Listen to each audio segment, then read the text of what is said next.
Pastor గారు. సుప్రియ గారు కాకినాడ నుంచి అడుగుతున్నారు.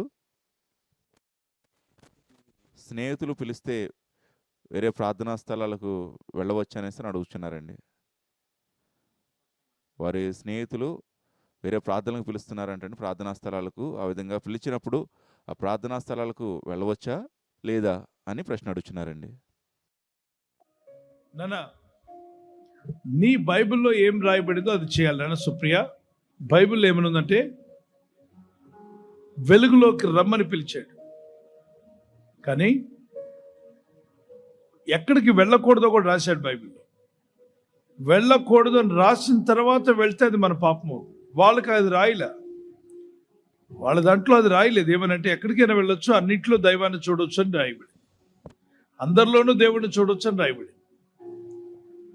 మన దేవుని వాక్యం ఏమో అందరిలో నువ్వు దేవుడిని చూడలేవు, దేవునిలోనే దేవుడిని చూడగలవు, దేవుని వాక్యంలో దేవుడిని చూడగలవు, దేవుని చిత్తంలో దేవుడిని చూడగలవు అని చెప్పాడు.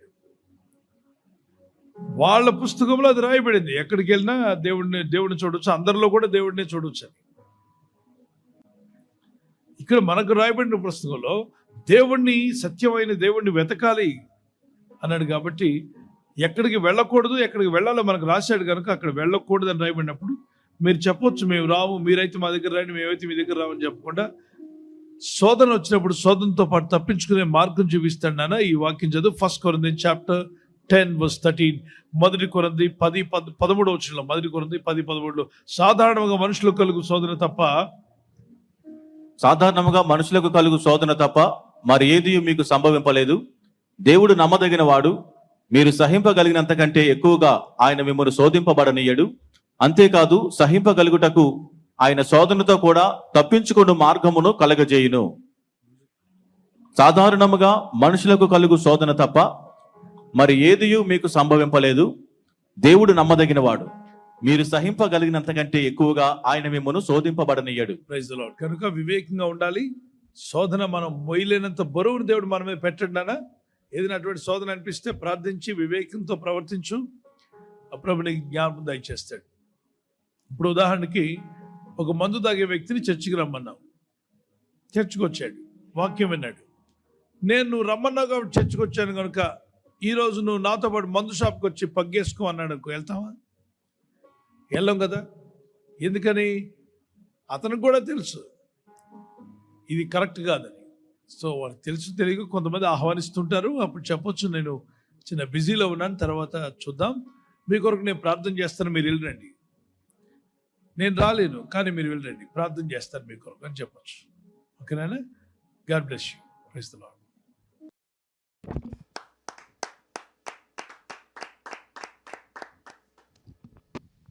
థ్యాంక్ యూ పాస్టర్ గారు. తర్వాత ప్రశ్న బ్రదర్ నరేష్ గారు శ్రీకాకుళం నుంచి ఈ విధంగా ప్రశ్న అడుగుతున్నారు.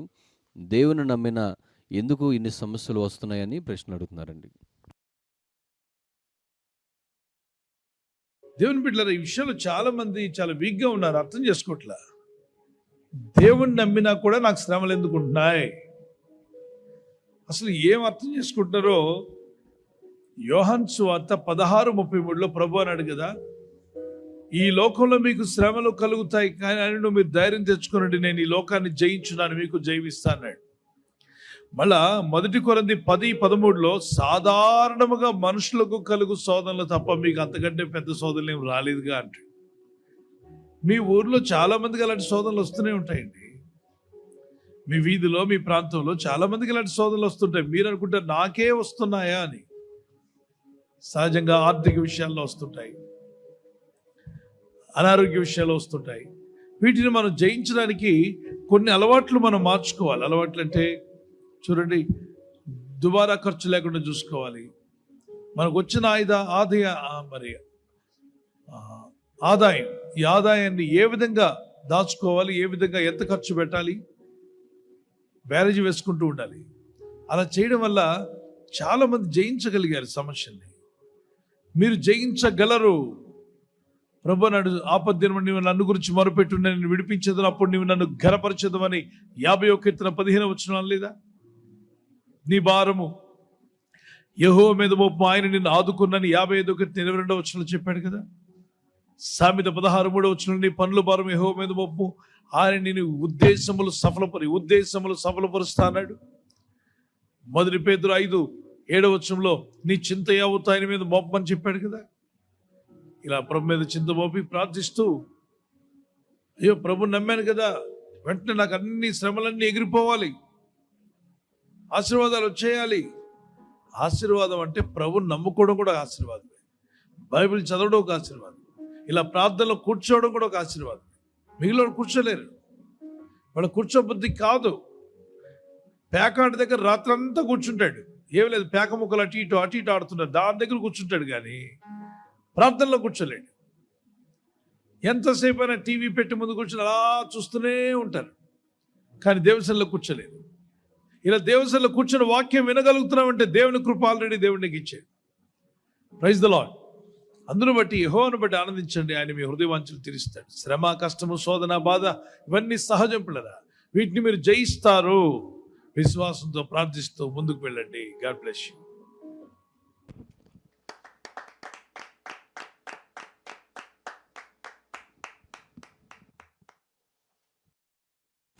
థ్యాంక్ యూ పాస్టర్ గారు. తర్వాత ప్రశ్న జీవన్ కుమార్ గారు హైదరాబాద్ నుంచి అడుగుతున్నారు. ఉద్యోగం చేస్తూ కూడా దేవుని సేవ చేయవచ్చా అని ప్రశ్న అడుగుతున్నారండి. బ్రదర్, మీరు ఏ ఉద్దేశంతో అన్నారో అది మీరు చెక్ చేసుకోవాలి. ఉద్యోగం చేస్తూ దేవుని సేవ చేయవచ్చా? దైవజనుడితో సేవ ఉంటుంది, దైవజనుడు చేస్తున్న సంఘంలో పరిచర్యలు ఉంటాయి, దైవజనుడు నడిపిస్తున్న సంఘ పరిచర్యలు, విశ్వాస పరిచర్యలు, ఎన్నో అవసరతలు ఉంటాయి. వాటిలో మీరు పాలుపంపులు పంచుకోవచ్చు. మీ దైవజనుడితో చెప్పండి, పాస్టర్ గారు, దైవజనుడా మీరు చేస్తున్న సేవలో నాకు చెప్పండి, నేను వచ్చి సహాయపడతాను. చర్చ్ వర్క్లో కానీ, సువార్త పనుల్లో కానీ, సువార్త సభల్లో కానీ నాకు భారం పెట్టాడు దేవుడు నశించే ఆత్మల పట్ల. మీరు మీటింగ్స్కి వెళ్ళి నన్ను పిలవండి, వచ్చి సహాయపడతాను. నేను ఉద్యోగం చేసుకుంటాను, నా కుటుంబ కొరకు నేను పోషించుకోవడానికి దేవుడు నాకు జాబ్ ఇచ్చాడు. అయితే అనేక మంది మా ఉద్యోగస్తులు సాయంత్రం పేకాటంగా వెళ్తారు, క్లబ్కి వెళ్తారు, పబ్కి వెళ్తారు, కొందరు రియల్ ఎస్టేట్ కార్యక్రమాలకు వెళ్తారు. వాళ్ళ సమయాన్ని అలా వృధా చేసుకుంటున్నారు. నేను నా సమయాన్ని సేవలో గడపాలనుకుంటున్నాను అని మీ దైవజనుడితో చెప్తే ఖచ్చితంగా మీ దైవజనుడు ఒక వాలంటీర్గా దేవుని సేవ చేసే చక్కని అవకాశాన్ని కల్పిస్తారు. మీరు వారితో కూడా కలిసి సేవ చేయొచ్చు. అలా కాకుండా నేను ఉద్యోగం చేస్తున్నాను కదా, నాకు పాటలు వచ్చు, మాటలు వచ్చు కాబట్టి ఈ సంఘంలో ఒక 20 మందిని వేరు చేసి తీసుకెళ్ళి నా ఇంట్లో నాకున్న జీతంతో వచ్చిన రూమ్ కట్టి అక్కడ మనం ప్రేయర్ స్టార్ట్ చేసేద్దాం, చర్చ్ స్టార్ట్ చేసేద్దాం. దానివల్ల నా ఉద్యోగం జీతం వస్తుంది, తర్వాత చర్చిలో ఆదివారం కానుకలు కూడా వస్తాయి. దీన్ని ఏమంటామంటే వాక్య విరుద్ధంగా దురాస్తు చేసే సేవ. అంటే దేవుణ్ణి ప్రేమించి చేయట్లేదు, ఆత్మల పట్ల భారం ఉండి చేయట్లేదు. కానుకలు వస్తాయని సైడ్ బిజినెస్ ఆలోచనతో చేసేవాళ్ళు కొందరున్నారు, మీరని అంటలేదు, కొందరున్నారు. అలాంటి ఉద్దేశాలతో చర్చిలు స్టార్ట్ చేసిన వాళ్ళు కూడా ఉన్నారు, సైడ్ బిజినెస్ కింద. అసలు ఆదివారం కానుకల కొరకు నువ్వు చర్చి స్టార్ట్ చేయడం, వాళ్ళు ఎవరో వచ్చి కానుకలు ఇస్తారని చెప్పి మీరు ప్రార్థనా వేషం వేసుకోవడం తప్పది. దేవుని పిలుపు ఉండాలి, పిలుపుకు తగినట్టుగా సేవ జీవితంలో ఉండాలి. లేదా అంతవరకు ఉద్యోగం చేస్తున్నారా, దైవజనుడితో కలిసి వెళ్ళండి. ఆల్రెడీ ఫుల్ టైం సేవ చేస్తున్న సేవకులు దేవుడు పిలుచుకున్నాడు ప్రతి పట్టణంలో, ప్రతి గ్రామంలో, ప్రతి ప్రాంతంలో. వారితో మీరు నిలబడండి, వారికి ఎంతో అవసరం ఉంటుంది మీ అవసరత. దైవజనుడు నన్ను ఏం పని చేయమంటారు చెప్పండి, స్వార్థ పనులు నన్ను ఏం చేయమంటారు చెప్పండి, చేయండి. లేదా అలాంటిది ఏమీ లేదు, ఆ పాస్టర్ గారే మిమ్మల్ని అనుమానిస్తూ, దైవజనుడు మిమ్మల్ని ఎంకరేజ్ చేయకుండా, సేవకు కూడా రానివ్వకుండా మీకు విరుద్ధంగా మాట్లాడుతున్నట్లయితే మీరు ప్రభు దగ్గర ప్రార్థన చేయండి, అడగండి. ప్రభు మీతో మాట్లాడతాడు, పరిస్థితుల ద్వారా, వాక్యం ద్వారా మాట్లాడతాడు. వాటిని బట్టి మీరు వాక్యానికి లోబడి ముందుకు వెళ్ళండి. God bless you. Praise the lord.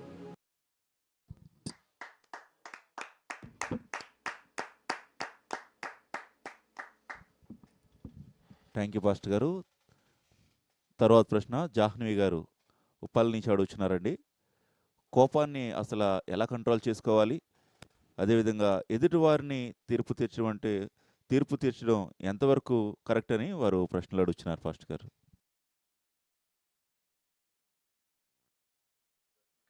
మంచి ప్రశ్న అడిగారు. కోపాన్ని ఎలా కంట్రోల్ చేసుకోవాలి?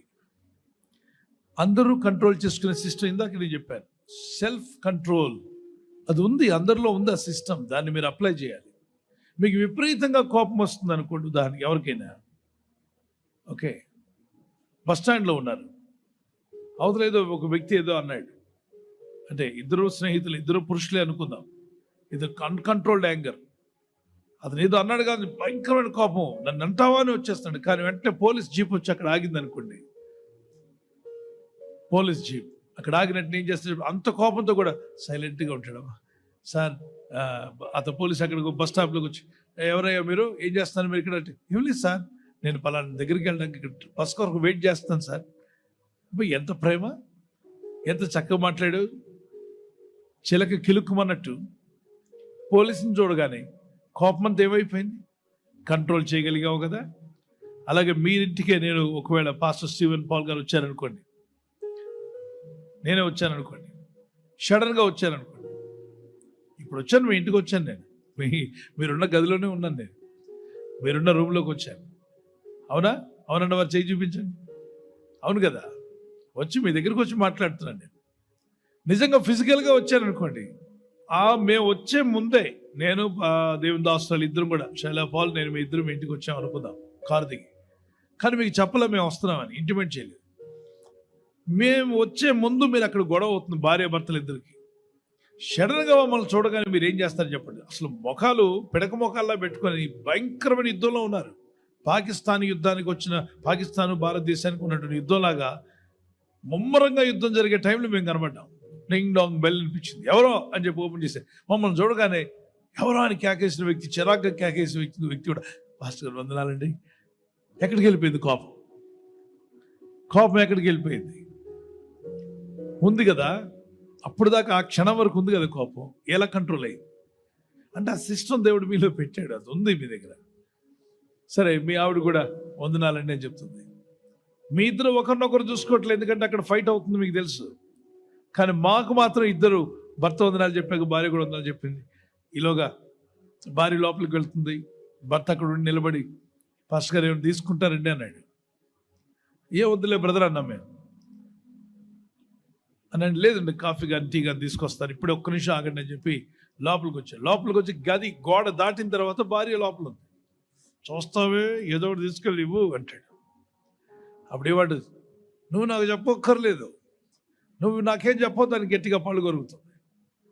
మళ్ళీ ఇద్దరు వస్తారు మా దగ్గరికి, వందనాలు పాస్టర్ గారు, ఏం తీసుకుంటారంటే, టీ తీసుకుంటారా, కాఫీ తీసుకుంటారా, ఏదైనా పర్లేదమ్మా అన్నాం అనుకోండి. మళ్ళీ లోపలికి వెళ్తారు, ఎల్లు ఏదో ఒకటి చేసి చావు అంటాడు. ఇదిగో రెండోసారి నాతో మాట్లాడొద్దు, కాఫీ చేస్తా అన్నావు, మాట ఇచ్చావు, ఎక్కడ కాఫీ పౌడర్ ఎక్కడుంది, తెచ్చుకోపో అంట.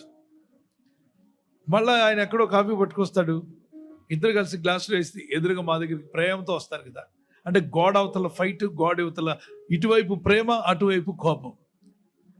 అంటే మీలో ఆ శక్తి, ఆ కంట్రోలింగ్ పవర్ ఉంది, దాన్ని మీరు వాడాలి. అసలు కోపం వల్ల కలిగే నష్టాలు ఏంటో తెలుసా? బ్రెయిన్లో కొన్ని స్రావాలు స్రవిస్తాయి, అవి నరాలకు ఒత్తిడి కలిగిస్తాయి. అందుకే బాగా కోపం వచ్చినప్పుడు పెదాలు, చేతులు వణికిపోతారు మనిషి. బీపీ వచ్చిందా అంటారు కదా, బ్లడ్ ప్రెషర్ పెరిగిపోద్ది, గుండె heart beat పెరిగిపోద్ది, lub dub lub lub dub lub dub lub dub lub dub lub dub కొట్టుకుంది అనుకోండి, ఏమైపోతుంది, తప్పమందంటే పోయినా పోతాం. అంత స్పీడ్ రాకుండా చూసుకోవాలి. అంటే మన హార్ట్ను ప్రేమిస్తే కోపాన్ని తగ్గించుకోవాలి. సరే వస్తుంది, చిరాకు రాకుండా ఉండదు, కోపపడు కానీ పాపం చేయొద్దని అంటే. సో దాన్ని పాపం చేయకుండా జాగ్రత్త పడండి, చేయి చేసుకోకుండా జాగ్రత్త పడండి, వస్తువులు ఇసిరేయకుండా జాగ్రత్త పడండి. దానివల్ల నష్టం కలుగుతుంది కదా, ఒకటి ఆరోగ్యం పాడవుతుంది.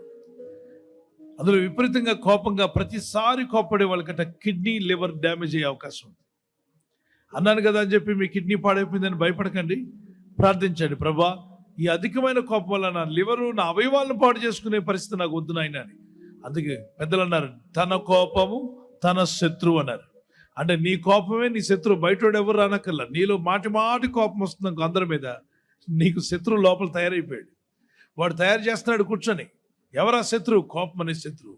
ఏం చేస్తుంది? ఓ పక్కన లివర్ డ్యామేజ్ చేస్తుంది, కిడ్నీలు డ్యామేజ్ చేస్తుంది, కాలేయం డ్యామేజ్ చేస్తుంది. Anger weakens your liver. కోపము నీ కాలేయాన్ని బలహీనపరుస్తుంది. రాసుకోండి, యాంగర్ వీకెన్స్ యువర్ లివర్. కోపము నీ కాలేయాన్ని బలహీనపరుస్తుంది. Grief, always worry. Everybody loves you, but still you worry. That is a big degree for you. Always you will be worrying, crying. Worrying or grief weakens your lungs. దుఃఖము నీ ఊపిరితిత్తులను బలహీనపరుస్తాయి. You know, I have nobody. Everybody are there, but you will be ఇలా చెప్పుకుంటూ ఉంటారు కొంతమంది. ఎవరంటే I have nobody, sympathy అనమాట. ఎప్పుడు కన్నీళ్ళు కాచుకుంటూ నన్ను ఎవరు ప్రేమించట్లేదు, నాకెవరు లేరు. ఇదొక భజన, సానుభూతి ప్రజలు. ఇలా దీనిలో సానుభూతి అనుభవిస్తుంటారు. దానివల్ల లంగ్స్ పాడైపోతాయి. ఎప్పుడు అలా ఉండకూడదు. హుషారుగా ఉండాలి, సంతోషంగా ఉండాలి. మనుషులు అన్నాక కొంతసార్లు ద్వేషిస్తారు, కొన్నిసార్లు ప్రేమిస్తారు. మనిషి మారిపోతూ ఉంటాడు. కాబట్టి దయచేసి గుర్తుంచుకో, గ్రీఫ్ని ఇప్పుడే వదిలేసాయి. సానుభూతి వద్దు మనకి. ఎవరేం మన సానుభూతి చూసి మనల్ని చూసి అయ్యో పాపం మనం కుక్క పిల్లలం కాదు వాళ్ళ దగ్గర అనిపించుకోవడానికి. దయచేసి ఆ మాట అనిపించుకోకండి. చొచ్చు అంటే మనకు వచ్చేది ఏముంది? కాబట్టి ఎవరేమన్నా పట్టించుకోదు. కొంతమంది అలా అనిపించుకోవడానికి వారు ఇష్టపడతారు. దానివల్ల లంగ్స్ పాడవుతున్నాయి. Worry weakens your stomach. ఎప్పుడు బాధపడతాం అనుకోండి, కడుపులో ఉన్నటువంటి అవయవాలు దెబ్బతింటాయట. కాబట్టి చింత ఎక్కువ పడకూడదు. చింతపడే వారికి గ్యాస్ట్రిక్ ట్రబుల్ అనేది అన్నీ చేరుతుంటాయి. కాబట్టి చింతపడదు. ఆరోగ్యంగా సంతోషంగా ఉండి దేవుని మీద పెట్టండి. మీ వరి, మీ చింత అంతా దేవుని మీద వేయండి. Stress weakens your heart and brain. Stress, ఒత్తిడి. ఎప్పుడు ఒత్తిడిగా ఉండడం. ప్రతిదానికి మన కేక వేయడు, ఏడవడు. ఎందుకు నా బ్రతికి ఇలా అయిపోయింది, ఎందుకు నాకు ఇలా అయిపోయింది, ఏమైపోయింది నా జీవితానికి ఇలా, నాకెందుకు కష్టాలు రావాలి, నాకెందుకు బాధలు రావాలి, నా జీవితం ఎందుకు ఇలా అవ్వాలి అని రోజు ఏడుస్తూ బాధపడుతూ ఉంటే హార్ట్ని వీక్ చేస్తున్నావు. బ్రెయిన్ కూడా వీక్ అయిపోతుంది. అలా ఉండడానికి లేదు. దేవుడు నాకు తోడై ఉన్నాడు, నేను ధైర్యంగా ఉంటాను, నేను విశ్వాసంతో ఉంటాను, ప్రభు నాకు జయమిస్తాడో అని చెప్పాలి. గట్టిగా దేవునికి స్తోత్రం చెప్పండి. Hallelujah. Fear weakens your kidney. అంటే మీ కిడ్నీలు వీక్ చేస్తాయి. అందుకే ప్రతిదానికి భయపడకూడదు. దేవుని యందు విశ్వాసం ఉంచి స్తుతించు. ప్రభువా, నా చింత యావత్తు నీ మీద మోపుచున్నాను, నీ భారం యెహోవా మీద మోపు, ఆయన నిన్ను ఆదుకుంటా అన్నాడు కదా. 55:22 అలా ప్రార్థించండి. నన్ను మీరు కంట్రోల్ చేసుకోగలరు కోపాన్ని. కోపము సంశయమును మానుడి అన్నాడు 1 Timothy 2:8-9. 1 Timothy 2:8-9. God bless you. Next question మీరు అడిగారు, మరో ప్రశ్న కూడా. ఎదుటి వారిని తీర్పు తీర్చడం ఎంతవరకు కరెక్ట్? రైట్. ఒకసారి మీరు ఒకవేళ ఇలా అనండి, ఒకసారి ఇలా అనండి. వారు అలాంటి వారు అనండి ఒకసారి. వారు అలాంటి వారు అన్నారా? ఒకవేళ వారి మీద చూపించారు కదా, ఇప్పుడు ఎన్ని వేళ్ళు మీ వైపు చూపిస్తున్నాయి? 1 2 3 4. హలో, నీ సంగతి ఏంటి అంటున్నాయి. మనం చూపించింది ఒక తప్పే, కానీ మనలో ఎన్ని తప్పులు కనబడుతున్నాయి? 4 తప్పులు కనిపిస్తున్నాయి. తప్పులెండు వారు తప్పులు తండోపతండాలంటారు. విన్నారు కదా, తప్పులెండు వారి తప్పులు తండోపతండాలు. ఈ మధ్య చాలా మంది ఊరికి అందరి మీద కేకలేస్తుంటారంటే వాళ్ళు అలాంటి వారు, ఈ రిలేంటి వారండి. మనోడు ఇంటి నిండా తప్పులే ఉంటాయి. అందుకే తప్పులెండు వారుగా ఉండదు. Don't be hurry to judge others. ఎవరిని బట్టి వాళ్ళని తీర్పు తీర్చకండి. తొందరపడి తీర్పు తీర్చకూడదు. రాయబడింది మత్తయి సువార్త, Matthew chapter 7:1-4. Read it and you will understand. Judge not, that all of you be not judged. If you don't want anybody to judge you, please don't judge others. Judge not, that all of you be not judged. మీరు తీర్పు తీర్చకుడి, అప్పుడు మిమ్ముని గూర్చి తీర్పు తీర్చబడదు. ఆలస్యమైన పర్వాలేదు, అర్థం చేసుకోండి. తొందరపడి తీర్పు తీర్చకండి. తొందరపడి ఒక కంక్లూజన్కి రాకండి. ఇతను ఇలాంటివాడే, ఈవిడ ఇలాంటిదే అనొద్దు. తర్వాత మీరు నష్టపోతారు. కాబట్టి తొందరపడి ఎవరిని తీర్పు తీర్చవద్దు. ఆలస్యమైన పర్వాలేదు, అర్థం చేసుకోండి. కానీ ఆ వ్యక్తితో తేడా ఉందంటే సహవాసం కట్ చేసుకోండి, దూరంగా వెళ్ళిపోండి. ఆ వ్యక్తి దగ్గర ఉంటే ఎప్పటికైనా నష్టం అని తెలిస్తే, ఆత్మలో దేవుడు మాట్లాడుతున్నాడు, మనసాక్షి చెప్తుందా, కట్ చేసుకుని వెళ్ళిపోండి. అది బ్యాక్ బైటింగ్ లాగా ఉండొద్దు. ప్రార్థన చేసుకుని ముందుకు వెళ్ళండి. God bless you. ఒకవేళ ఆ వ్యక్తి వల్ల ఇతరులకు నష్టం కలుగుతుందా, ముందే హెచ్చరించండి. హెచ్చరించడం వేరు, జడ్జిమెంట్ చేయడం వేరు. కూడా ఆ వ్యక్తి చాలా మంది మోసం చేశాడు, మిమ్మల్ని కూడా మోసం చేసే అవకాశం ఉంది, జాగ్రత్త. అది తీర్పు తెచ్చడం కాదు, అతను మోసం చేస్తూ వచ్చాడు, మీరు విన్నారు, చూశారు. కాబట్టి మరో వ్యక్తి మోసపోకుండా ముందుగా చెప్పాలి. అది తీర్పు కాదు, అది చెప్తీరాలి. ఉదాహరణకు ఒక అతను అక్కడ నిలబడ్డాడు, తేలో జర్రో పాము అతను ప్యాంట్లోకి వెళ్ళిపోతుంది లోపలికి. బాబు విషపాము అని చెప్పి మనం చెప్తాం. అలా చెప్పకూడదు, పాపం తీర్పు తీర్చినట్టు అవుతుంది. సహోదరుడు ఇప్పుడే ఫ్యాంట్లో ఒక పాము వెళ్ళింది, పాపం అది దానికి నివాసం లేక వెళ్ళింది. పాము ఏమన్నా అనుకుంటుంది, ఇప్పుడు వాడు చచ్చిపోతాడు కదా. మరి అంత ఓవర్ యాక్షన్ చేయకూడదు మనం. బ్రదర్ మీ మీద పాము కనిపించింది, మేము చూసాం, మీ మీద తేలు కనపడింది అంటే అతను ఉన్నీళ్ళే బ్రదర్, కాసేపు అదే ఉండి వెళ్తుంది బ్రదర్ అన్నాడు అనుకోండి. కావాలని ఎక్కించుకున్నాడని మనకు అర్థమైపోయింది. బ్రదర్ కాటేస్తుంది బ్రదర్ అని చెప్పినా కూడా పోన్లే బ్రదర్, పాపం నా పాము గురించి మీకు ఎందుకు బ్రదర్ అన్నాడంటే అప్పుడు మనం వెళ్ళిపోవడమే, మన దారిలో మనం పోవాలి. కొంతమంది ఆ రకాలు కూడా ఉంటారు, కానీ మనం చెప్పాలి, అది తీర్పు తెచ్చడం కాదు. Okay, God bless you, thank you.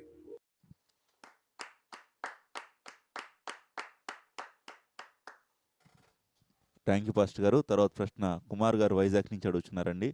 యెషయా గ్రంథము 65వ అధ్యాయము 29వ వచనం వాక్యం అడుగుతున్నారు పాస్టర్ గారు. అదేవిధంగా నూతన సంవత్సర వాగ్దానాలు ఎలా వచ్చాయి, ఎప్పుడు మొదలైంది, బైబిల్లో ఎవరైనా తీసుకున్నారా అని ప్రశ్న అడుగుతున్నారండి. నానా బైబిల్లో వాగ్దానాలన్నీ కూడా 2 కొరింథీ 1:20 చదివితే నీకు అర్థం అవుతుందా? 2 కొరింథీ 1:20లో యేసుక్రీస్తునందు ఉన్న వారందరూ బైబిల్లో ఏ వాగ్దానమైనా తీసుకోవచ్చు. వాగ్దానాలు యేసుక్రీస్తునందు ఉన్న వారందరూ తీసుకోవచ్చు. ఇప్పుడు నీ సెల్ ఫోన్ వాడమని ఎప్పుడు స్టార్ట్ అయింది బైబిల్లో? సెల్ ఫోన్ వాడండి, యూట్యూబ్ లైవ్ చూడండి అని ఎప్పుడు స్టార్ట్ అయింది? ఎక్కడ రాశారు? మరి ఫేస్బుక్ వాడండి అని రాశారా? అవన్నీ వాడేస్తున్నారు కదా, అవన్నీ ఏమో క్వశ్చన్ చేయకుండా వాడతారు కావాల్సినవి. ఇలాంటి వాగ్దానాలు తీసుకుని ఎప్పుడు స్టార్ట్ అయింది, వాళ్ళు ఎవరు స్టార్ట్ చేశారు, దీనికి కారణం అవన్నీ పక్కన పెట్టి వాక్యం చదవండి, మీకు అర్థమవుతుంది. అందరూ శాస్త్రజ్ఞులాగా మాట్లాడితేలా ఉన్న వాక్యాన్ని అర్థం చేసుకుని 2 కొరింథీ 1:20 వచనం, దేవుని వాగ్దానములు ఎన్ని అయినను అన్నీ క్రీస్తునందు అవునన్నట్టుగానే ఉన్నవి. క్రీస్తున ఉన్న వారి అందరి జీవితంలో అవునన్నట్టుగా ఉన్నాయి. దేవుని వాగ్దానములు ఎన్ని అయినను అవన్నీ క్రీస్తునందు అవునన్నట్టుగానే ఉన్నవి. కనుక మన ద్వారా దేవునికి మహిమ కలుగుటకై అవి అంటే వాగ్దానాలు ఆయన వలన నిత్యములై ఉన్నవి. ఆయన వలన నిత్యములై ఉన్నవి. ఇప్పుడు మనతో కూడా దేవుడు వాగ్దానాలు రాయిస్తుంటే ఇది ఒక బైబిల్ అవుతుంది కదా. అందుకే రాయబడిన వాగ్దానంలో ఉన్న బైబిల్లో ఉన్న వాగ్దానాలే మనమంతా యేసుక్రీస్తునందు విశ్వాసం ఉంచి ప్రభా అయితే వాగ్దానంగా తీసుకుని కొంతమంది ప్రార్థన చేస్తుంటారు, ప్రభా ఈ వాగ్దానాలు నెరవేర్చమని. క్రీస్తునందు ఉన్నట్లయితే ఎస్ దేవుడు ఆమేనని అనుకుంటే అది జరిగిపోతుంది. విశ్వాసంతో ముందుకు సాగండి. అయితే ఇందులో ఈ వాగ్దానాల్లో కొన్ని అబ్రహాంకి ఇచ్చినవి ఉన్నాయి. వాటిని మీరు నెరవేర్చమని అడిగి ఎంత అడిగినా ఇవ్వడు. ఎందుకంటే అబ్రహామా నీ సంతానమును ఆకాశ నక్షత్రం వల్లే చేస్తాను అన్నాడు. అది ఎవరన్నా రాసి వాగ్దానాల లిస్టులో పెట్టారనుకోండి, కొంతమంది వాగ్దానాలు ఆకాశ నక్షత్రాలంతమంది పిల్లలు ఉంటారని నేను కంటానంట అని చెప్పండి, మీ భార్య అత్తింటికి వెళ్ళిపోద్ది, అంటే వాళ్ళ అమ్మ వాళ్ళ ఇంటికి వెళ్ళిపోద్ది. నేను 2 పిల్లలు కంటాక నాన్న తిప్పులు పడుతుంటే ఏకంగా ఆకాశ నక్షత్రాన్ని పిల్లలు కంటాడా అని చెప్పండి. మరి దేవుడు అబ్రహాంకి చెప్పాడు కదా, అవును చెప్పాడు. ఆ వాగ్దానం అబ్రహాం కోసం. అయితే దేవుడు అబ్రహాంకి ఎంతమంది పిల్లలు ఇచ్చాడు అంటే వాగ్దాన కుమారుడు ఇస్సాకు ఒకటి, దాని తర్వాత పిల్లలు కలిగినా అది వేరే విషయం. కానీ ఇక్కడ దేవుని పిల్లలు దాన్ని మళ్ళీ ఇసుక రేణువులంత సంతానం మీకు ఇస్తా అన్నాడు. అది మీరు కొంతమంది వాగ్దానాలు రాసి వేయకూడదు, అవి వేసేస్తుంటారు, వాటిని తీసుకుంటారు కొంతమంది. పాస్టర్ గారు నాకు ఇసుక రేణువులు అంతమంది పిల్లల, మీ ఆవిడ రోగల బండి తీసుకురాదు, ఇసుక రేణువుల పిల్లలు ఎక్కడ కట్టది, ఇసుకని లెక్క పెట్టగలవా? మరి అబ్రహాంకి దేవుడు చెప్పిన వాగ్దానం నిజమే కదా, నెరవేర్చాడు. అయితే అవి వాగ్దానాల కింద మనం అందుకే చదవాలి. కొన్ని విషయాలు అర్థం కానప్పుడు బైబిల్లో చదివి, సరే అది కాకపోతే నీ అక్కర్లని తీరుస్తా అన్నాడు కదా దేవుడు, ఆ వాగ్దానం తీసుకో. యెహోవా నీ కాపరిగా ఉంటా అన్నాడు, అది తీసుకో. ఒకవేళ ఒక వాగ్దానం నీకు అర్థం కాలేదంటే అక్కడే ఏదో కూర్చొని ఏడు ప్రభా ఈ వాగ్దానం నాకు ఇలాంటిది ఇచ్చావేంటంటే దేవుని మీద గొడవ పడకు. వాగ్దానంలో అన్నీ కూడా క్రీస్తునందు అవును ఆమెను అన్నట్టుగా ఉన్నాయి. ప్రార్థించండి, దేవుడు మీకు ఇచ్చిన వాగ్దానం పట్టుకుని దేవునితో నడవండి. వాగ్దానం అంటే ఇదేదో ప్రభా నువ్వు చేస్తావో చేయవో నేను చూస్తాను అని అంటే 2 ఇస్తాడు దేవుడు. ఇచ్చిన వాగ్దానాలు పట్టుకొని విశ్వాసంలో ముందుకు సాగాలి క్రీస్తులో. God bless you.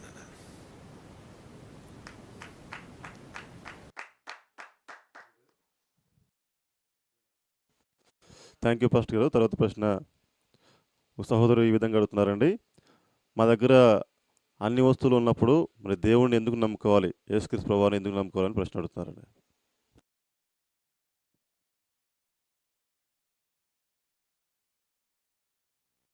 మెచ్యూరిటీ లేనటువంటి ఒక ఆలోచనతో ఉన్నారు. ఏంటంటే దేవుడు నమ్మిన వానికి అన్నీ ఉన్నాయి, దేవుడు లేని వాళ్ళకి కూడా అన్నీ ఉన్నాయి. మరి దేవుడు నమ్మని వాళ్ళకి అన్నీ ఉన్నప్పుడు ఎందుకు దేవుడు నమ్మాలి అని. ఇది చాలా వింతైన ప్రశ్న. చాలామంది ఇలా కంపారిజన్ చేసుకుంటారు. చాలా భయంకరమైనటువంటి కంపారిజన్. ఇది ఏంటంటే వాళ్ళకి సత్యం తెలియట్లే. అన్నీ ఉన్న ధనవంతుడు ఎక్కడికి వెళ్ళాడు? లూకాసువార్త 16వ అధ్యాయం చదవమనండి నాన్న. లూకాసువార్త 16వ అధ్యాయం 19 నుండి 28 వచ్చిన వరకు. ఇప్పుడు అన్నీ ఉన్నవాడు ఎక్కడికి వెళ్ళాడు చూద్దాం. ధనవంతుడు ఒకడు ఉండెను. అతడు ఊదా రంగు బట్టలు సన్నపు నార వస్త్రములను ధరించుకొని ప్రతిదినము బహుగా సుఖపడుచుండెను. సుఖపడుతున్నాడు. క్లబ్బులు పబ్బులకు తిరుగుతున్నాడు, మందులు తాగుతున్నాడు, బాగా మందు తాగుతున్నాడు. సన్నపు నార వస్త్రములు అంటే అద్భుతమైన, ఆ రోజుల్లో ఖరీదైన వస్త్రాలు అవి. మరి ఊదా రంగు బట్టలు అంటే రకరకాల రంగులు కలిగినటువంటి, మరి ఆ రోజుల్లో ఎంత గౌరవప్రదంగా అనుకుంటారో అటువంటి డ్రెస్సులు వేసుకునేవాడు. అంటే బట్టలు పిచ్చోడు. రోజుకో డ్రెస్ ఉంటే కానీ బయటికి వెళ్ళడు. అలాగనే సుఖం కొరకు తన జీవితాన్ని అంకితం చేసుకున్నాడు.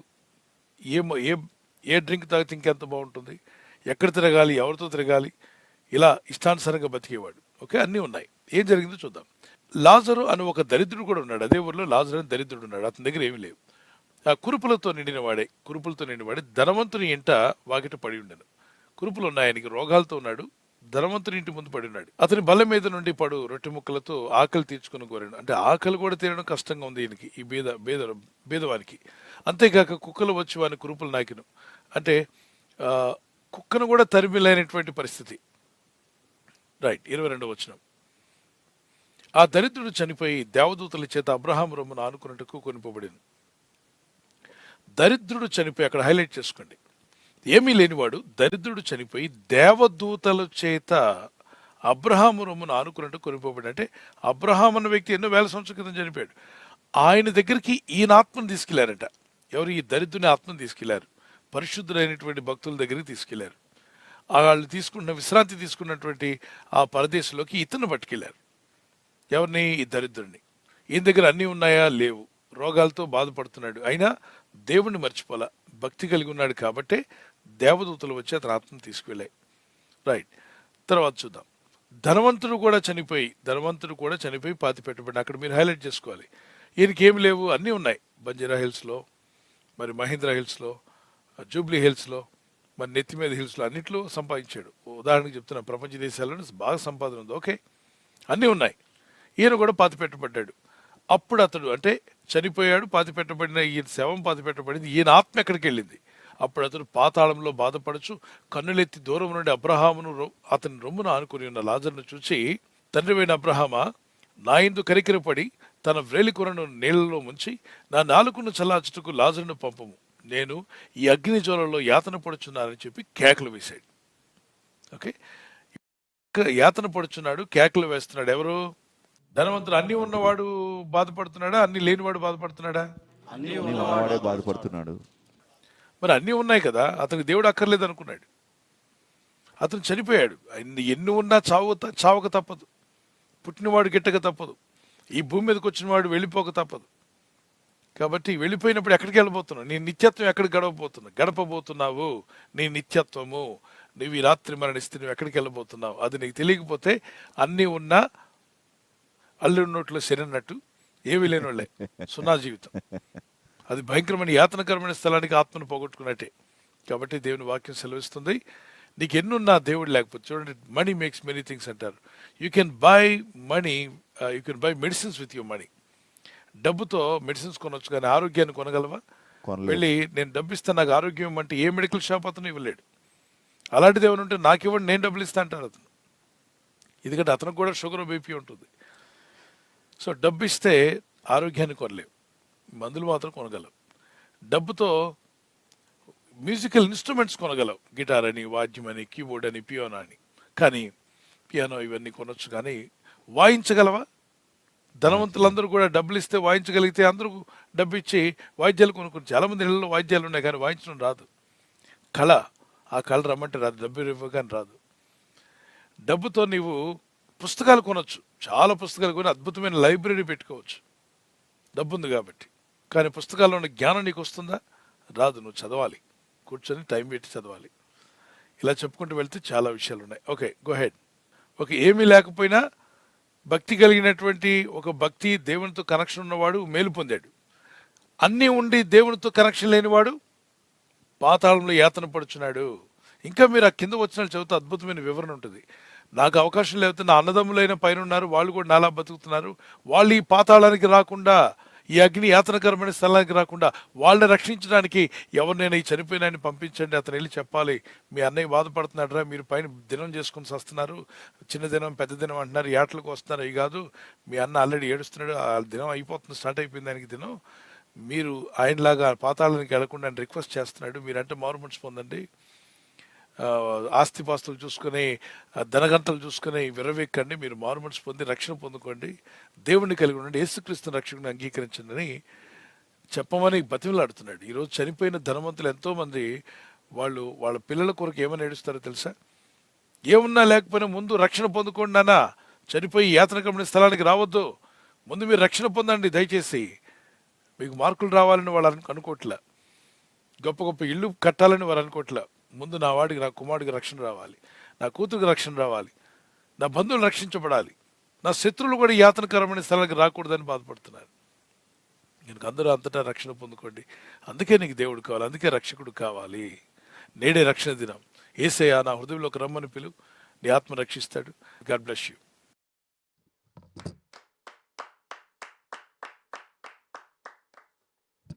థ్యాంక్ యూ పాస్టర్ గారు. తర్వాత ప్రశ్న మాధురి గారు గుంటూరు నుంచి అడుగుతున్నారండి. రోమిలకు రాసిన పత్రిక 10వ అధ్యాయము 7వ వచనం వాక్యం అడుగుతున్నారండి. ఎవడు అగాధంలోనికి దిగిపోవును అనగా క్రీస్తును మృతులలో నుండి పైకి తెచ్చుటకు అని నీవు నీ హృదయంలో అనుకొనవద్దు. ఈ యొక్క వాక్యం యొక్క వివరణ అడుగుతున్నారు పాస్టర్ గారు. లేక ఎవడు అగాధంలోకి దిగిపోవును అనగా క్రీస్తును మృతులలో నుండి పైకి తెచ్చుటకు అని నీవు నీ హృదయంలో అనుకొనవద్దు. ఆ వివరణ.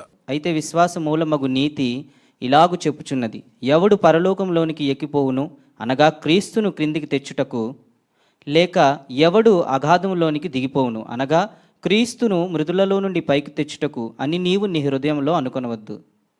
అదేమని చెప్పుచున్నది? వాక్యం నీ యొద్దను నీ నోటను నీ హృదయంలోనూ ఉన్నది, అది మేము ప్రకటించు విశ్వాస వాక్యమే. అదేమనగా యేసు ప్రభు అని నీ నోటితో ఒప్పుకొని దేవుడు మృతులలో నుండి ఆయనను లేపినని నీ హృదయమందు విశ్వసించిన ఎడల నీవు రక్షింపబడదు.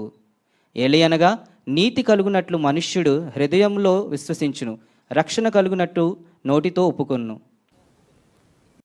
ఇది సాల్వేషన్ గురించి ప్రభు మాట్లాడుతున్నటువంటి వచనం పరిశుద్ధాత్ముడు పౌలు ద్వారా మాట్లాడుతున్నాడు. అక్కడ ఉన్నటువంటి యూదులు, అలాగనే క్రీస్తుని ఎరగని, క్రీస్తుని అంగీకరించినటువంటి ఒక గ్రూప్ కూడా ఉన్నారు అక్కడ.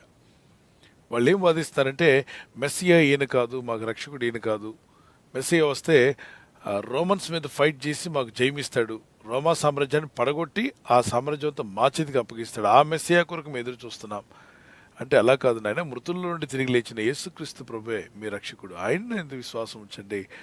యేసు ప్రభు అని మీ నోటితో ఒప్పుకొని ఆయన మృతుల్లో నుండి దేవుడు లేపినని నమ్మినట్లయితే అప్పుడు ఆయన మీరు రక్షణ పొందుకుంటారు అని చెప్తున్నాడు. అంటే దాని అర్థం ఏంటి?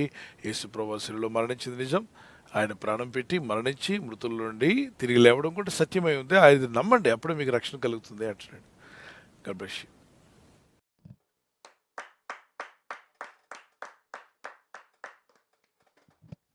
థ్యాంక్ యూ పాస్టర్ గారు.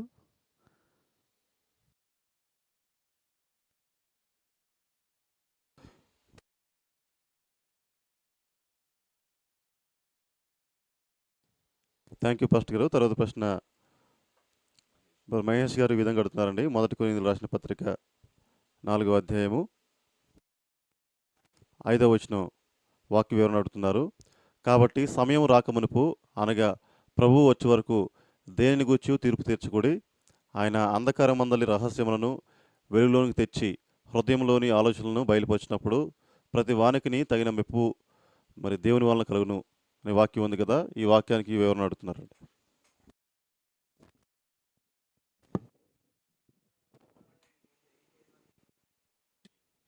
ప్రభు వచ్చేంత వరకు దేనిని గురించి ఏం చేయొద్దు. ఈయన నరకానికి పోతాడు, ఆయన దొంగ సేవకుడు, ఈయన అలాంటి వాడు, ఈ పరిచర్య మంచిది కాదు, అది నిజం వాక్యానుసారం లేకపోతే వాక్యానుసారము కాదు అని చెప్పు. అంతేగాని నోటుకు వచ్చినట్టుగా దుర్భాషలాడుతూ నోటుకు వచ్చినట్టుగా మాట్లాడుతూ తీర్పులు తీరుస్తున్న వాళ్ళు ఉంటారే, వాళ్ళందరూ చిక్కబడినట్టే, వలలో పడిన చేపల్లాగా గిజగిజ కొట్టుకోవడమే. ఇక్కడ నోరుంది కదా అని మాట్లాడిన ప్రతి ఒక్కడు పట్టబడతాడు. చూడండి వాక్యం ఏం చెప్తుందో, తీర్పు తీర్చవద్దు, కాబట్టి సమయం రాకమునుపు అనగా ప్రభు వచ్చు వరకు దేని గురించి తీర్పు తీర్చకుడి, తీర్పు తీర్చదు. అయితే ఆయన అంధకారంలో రహస్యములను వెలుగులోనికి తెచ్చి హృదయములలోని ఆలోచనలను బయలుపరిచినప్పుడు ప్రతివానికి తగిన మెప్పు ప్రభు వలన కలుగును. ఇప్పుడు నేను సేవ చేస్తున్నాను, నేను చేస్తున్న సేవకు కలిగినటువంటి ఆ మెప్పు ఎవరు ఇవ్వాలి? ప్రభువే కదా నాకు ఇవ్వాలి. వాని పని నిమిత్తం జీతం ఇచ్చేవాడు నేనే కదా అన్నాడు. ఇదిగో నేను త్వరగా వచ్చినాను, ప్రతివానికి ఇచ్చిన జీతం నా ఎత్తు ఉందన్నాడు. ఓకే, నీ పొరుగువాని సేవకునికి పరుని సేవకునికి ఎందుకు నువ్వు తీర్పు తీరుస్తావు, అది నీ పని కాదన్నాడు. ఇక్కడ 14వ అధ్యాయంలో రోమాపత్రికలు అంటాడు, చూడండి, నీ పొరుగువానికి తీర్పు తీర్చడానికి నువ్వెవడు అన్నాడు. అది ఎంత స్ట్రాంగ్గా చెప్పాడు. సో ఈ రోజుల్లో మనం తీర్పులు తీర్చేవాళ్ళు ఉన్నారు చాలామంది, నోటికి వచ్చినట్టుగా. వాక్యానుసారం కాదా తెలుసుకోండి. యెహోవా సాక్షులు వీళ్ళు ప్రభుని నమ్మట్లేదు, యేసుని వద్దంటున్నారు, వదిలేద్దాం, ఆ బోధన వదిలేద్దాం. తర్వాత మరి మార్మనిస్టులు అని చెప్పి అంటారు, వాళ్ళు మరొక టెస్ట్ మని చదవమన్నారు, వాక్యానుసారం కాదు, వదిలేద్దాం.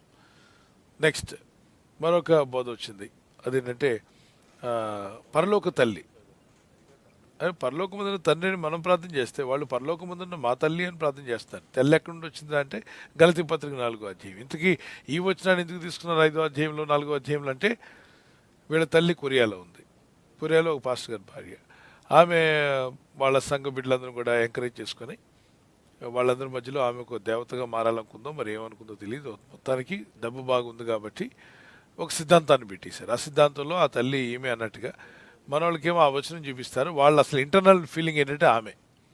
సో ఆ తల్లి బోధ తీసుకొచ్చి మన పిల్లలకు ట్రైనింగ్ ఇచ్చారు. కొరియా వెళ్ళి ట్రైనింగ్ తీసుకుని వీళ్ళు వీధుల్లో ఎక్కడ పడితే అక్కడ కనబడడం, బైబిల్ పట్టుకొని చర్చికి వెళ్తున్న వాళ్ళ ఇళ్ళకే వెళ్తారు. వెళ్ళి మీతో దేవుడు ఒక మాట చెప్పమన్నాడు. ఏం మాట చెప్పమనంటే, పరలోకంలో ఒక తల్లి ఉంది మీకు తెలుసా? ఎక్కడ మా తల్లి అంటే, ఉంది, తల్లి ఉంది, తండ్రి ఉంటే తల్లి ఉంది అని చెప్పేటటువంటి తప్పుడు బోధలు. అని మంచి సువార్త చెప్పొచ్చు కదా, ఇంత డబ్బు ఖర్చు పెట్టి పిల్లలందరికీ ట్రైనింగ్ ఇచ్చి దుర్బోధ ఎందుకు చేయాలి? అపవాది ఎప్పుడు కూడా దారి తప్పించే వాటికి సహాయపడతాడు, సరైన వాక్యం చెప్పే వాళ్ళని వ్యతిరేకిస్తాడు, దారి తప్పించే వాళ్ళని ఎంకరేజ్ చేస్తాడు. సో మీరు జాగ్రత్తగా ఉండాలి. అంతేగాని ప్రతి ఒక్కరిని నోటుకు వచ్చినట్టు దుర్భాషలాడుతూ ఉంటే ఖచ్చితంగా ప్రతి ఒక్కరూ లెక్కలోకి వస్తారు. మనము తీర్పు తీర్చుటకు పిలువబడ్డ దేవదూతలుగా తీర్పు తీరుస్తాడు మన ద్వారా అని చెప్పి నోటుకు వచ్చినట్టు ఎవరిని పడితే వాళ్ళు తీర్పు తీర్చడం లేదు. రోమపత్రికలు అంటాడు కదా, పరుని సేవకునికి తీర్పు తీర్చుటకు నువ్వు ఎవడవు, హూ ఆర్ యూ, తీర్పు తీర్చడానికి నువ్వెవరివి? అతను నిలిచి ఉండడమా, అతను పడిపోవడమా, అది సొంత యజమానుడి దేవుని చిత్తం, దేవుని చేతిలో ఉంటాడు. అటు పడిపోతే దేవుడే చెప్పి కొట్టి బుద్ధి చెప్తాడు, లేపి నిలబెట్టుకుంటాడు. లేదా నిలబడి దేవుని సేవ చేస్తుంటే వాడిని ఇంకా వాడుకోవడం, అంతా ఆ పైన ఎవరైతే పిలిచారో సేవకి ఆయనే చూసుకుంటాడని చెప్తున్నాడు అక్కడ. అతడు నిలిచి ఉండుట అయినను పడి ఉండుట అయినను అతని సొంత యజమానుని పనియే. అతను నిలుచును, ప్రభు అతనిని నిలబెట్టకు శక్తి గలవాడు. ఇది పట్టుకొని మనం వాక్యానుసారం ముందుకు వెళ్ళాలి. అయితే చాలామంది ఆ పాస్టర్ గారు ఈ పాస్టర్ గారు లేదు నీతిమంతులు లాంటివి అందరిని నోరు పారేసుకుంటూ దూషిస్తూ ఉంటారే, వాళ్ళందరూ కూడా దేవుని యొక్క తీర్పులో ఖచ్చితంగా వస్తారు. దేవుడు ఎవరిని విడిచిపెట్టాడు. దేవుడు ప్రతి వాని మాటలు రికార్డ్ చేస్తున్నాడు. మనం మాట్లాడే ప్రతి మాట, మనం చూసే ప్రతి చూపు రికార్డ్ చేస్తున్నాడు. కొంతమంది మన వీడియోలు వాడుతూ ఉంటారు, మన వీడియోలు తీసుకుని వాడుకుంటారు పర్మిషన్ లేకుండా. తెలుసు వాళ్ళకి పర్మిషన్ తీసుకోవాలని, వీడియోలు తీసుకుని మాట్లాడుతూ దుర్భాషలాడుతూ వాక్య విరుద్ధం అని చెప్పి రకరకాలుగా పెడుతుంటారు. ఓకే, మీడియా వాళ్ళు ఖచ్చితంగా దాని మీద స్ట్రైక్ వేస్తారు. ఎందుకంటే వాడు ఆ వాక్యం తీసుకుని వాక్యాన్ని వక్రీకరించి వాక్యం మొత్తం విని దాని ప్రకారం జీవించే విషయాలు ఎన్నో కంక్లూజన్ ఉంటుంది వాక్యంలో. ఆ కంక్లూజన్కి రాకుండా వాక్యం కొంచెం కట్ చేస్తాడు. కట్ చేసి ఇలా చెప్పారంటే ఇది చాలా తప్పు చెప్తున్నాడు, తప్పు బోధకుడు అని చెప్పి అలాగా కొంత వ్యూవర్స్ని సంపాదించుకొని ఆ ఫోటో పెట్టినట్టే దైవ సేవకుడు ఫోటో కదా, అభిమానంతోనే మన దైవజనుడు మన సేవకుడు ఆయన ఫోటో ఎక్కడ ఉంది కాబట్టి చూసేస్తారు. చూసిన తర్వాత వాళ్ళని దుర్భాషలాడడం, లోపలికి వెళ్ళిన తర్వాత ఒకసారి చూసినట్టే వ్యూవర్స్ వాళ్ళకి లెక్క కౌంట్ వచ్చేస్తుంది. ఈలోగా ఈయన అలా అన్నాడు, ఇలా అన్నాడు, అసలు అలా కాదు, ఇలా కాదు. అలాంటిది ఏమైనా ఉంటే వచ్చి బైబిల్ సెమినార్లో జాయిన్ అవ్వు, ఉన్న తుప్పంతా వదిలిస్తాను, చక్కగా వాక్యం చెప్పి నీట్గా అర్థం చేసుకుంది. కానీ నీకు ఫ్రీగా భోజనం పెట్టి మరి చెప్తాం 40 రోజులు, నీకున్న డౌట్లను క్లియర్ చేస్తాం. అవసరమని కావాలని చెప్పి వీడియోలు తీసుకొని వాటిని యూట్యూబ్లో పెట్టి మన వాళ్ళు దాన్ని దుర్భాషలాడుతున్నారు కాబట్టి స్ట్రైక్ వేసి తీసేశారనుకోండి, తీసేశారు మా వీడియో మరి తీయకుండా ఉంటారా? నువ్వు ఎవరు పడితే వాళ్ళు వీడియో తీసుకుంటావు పర్మిషన్ లేకుండా. చేసింది తప్పు, నువ్వు తప్పు చేసి మళ్ళీ నీ మీద స్ట్రైక్ వేశారని అంటే ఈ దొంగోడు అంటే ఏంటది తేలుగుట్టిన దొంగోడు మూలన కూర్చొని మూలుగుతున్నాడట. తేలుగుట్టిన దొంగ ఈడే దొంగ, చేసిన పనే దొంగ పని చేశాడు. వేరే వాళ్ళు వీడియో తీసుకుని వాళ్ళ మీద దుర్భాషలాడాడు. మరి స్ట్రైక్ పడుతుంది. దేవుని స్ట్రైకులు కూడా పడతాయి, భూమి మీద మరి మీడియా స్ట్రైకులు కూడా పడతాయి.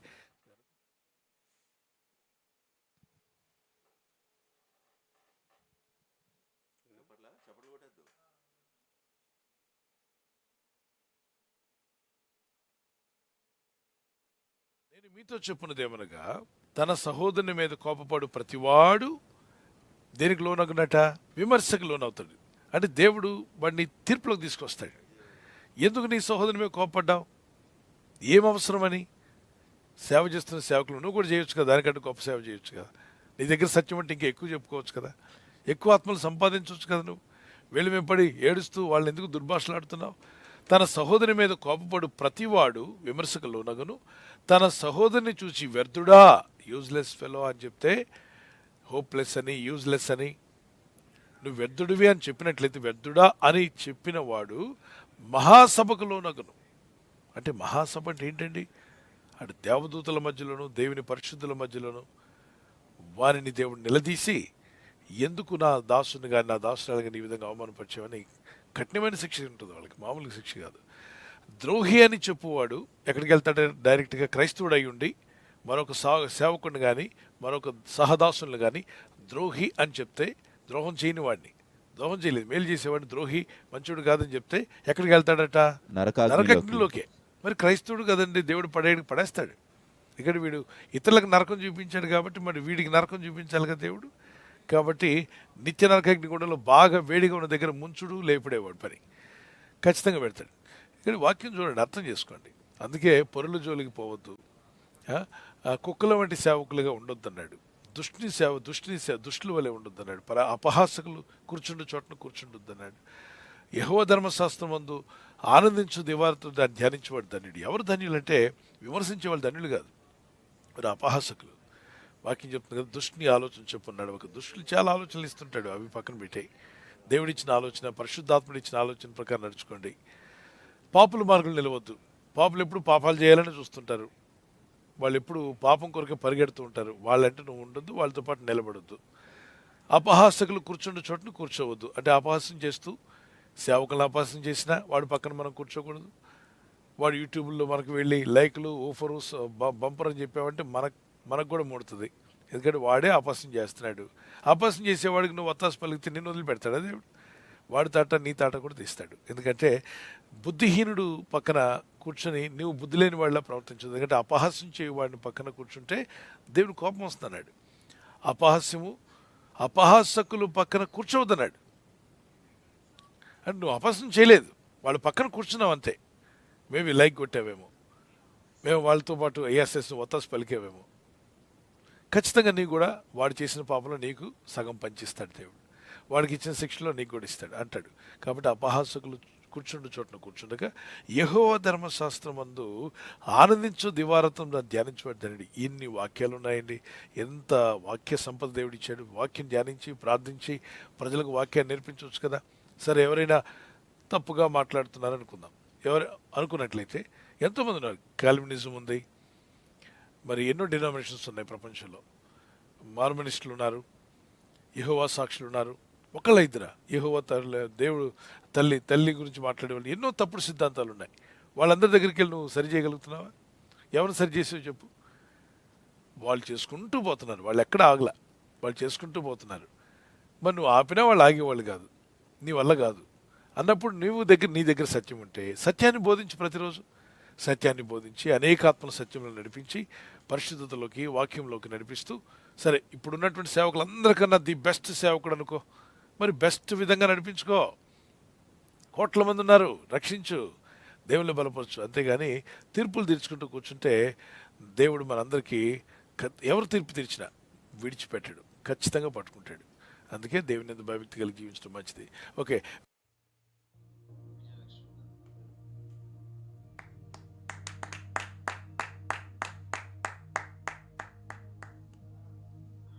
థ్యాంక్ యూ పాస్టర్ గారు.